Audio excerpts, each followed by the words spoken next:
mina olen Lepatriinu vanaema ja mina sain see aasta 42-aastaseks. 42 ja mitte just 2. et sääsed mitte ei puutu, sest mul on Lepatriinu rüül.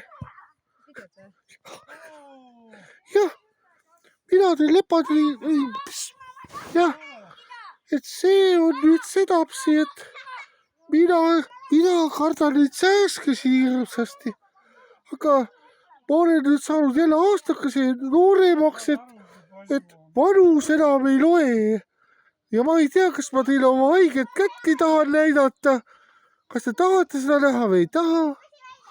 ma ei tea, kas sääsed lubavad seda näidata või ei luba. ja kui ei luba, siis ei luba. ja kui lubavad, võib-olla näitame seda veel.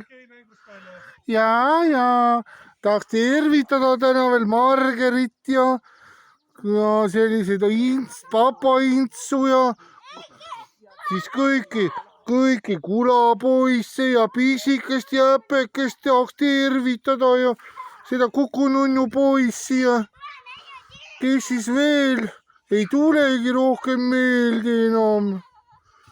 no jah, mis siis ikka selline, kas 2 minutit tuleb täis, ei tule. no ei tule veel. no nüüd nägite mu käe ka ära, ma pidin sellega sääski peletama, see on nagu kärbsepiits oma pärast võtta ja puha. noh, mäng on läbi, ei mäng hakkab pihta võib-olla, ei tea ka.